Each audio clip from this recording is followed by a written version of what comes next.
პირველი ვარიანტი. ამ ეტაპზე ურთიერთობაში ძალიან ბევრი რამ ჯერ კიდევ ზედაპირზე არ არის გამოტანილი. ბევრი გრძნობა, სურვილი ან შიში შიგნით რჩება.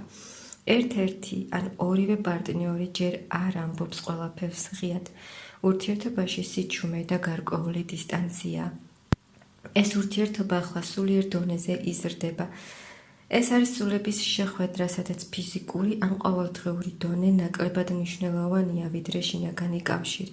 უახლოეს პერიოდში ურთიერთობა ემოციურად უფრო სრულყოფილი და ინტუიციურად უფრო დაკავშირებული გახდება. ეს არის ნელი, ღრმა, თბილი გახსნა, სადაც ორივე იწყებთ ერთმანეთის სულის დანახვას და მიღებას ისეთად, როგორიც არის. მეორე ვარიანტი. ამ ეტაპზე ურთიერთობა პაუზის, დისტანციის ან შინაგანი გამტკიცების ფაზაშია. ბევრი ფიქრი და ანალიზი მიმდინარეობს შიგნით, რა მინდა მე და სად მიდის ეს ურთიერთობა. უახლოეს პერიოდში თავდება პაუზა, გაჩნდება იმპულსი საუბრის, გარკვევის, გადაწყვეტილების მიღება.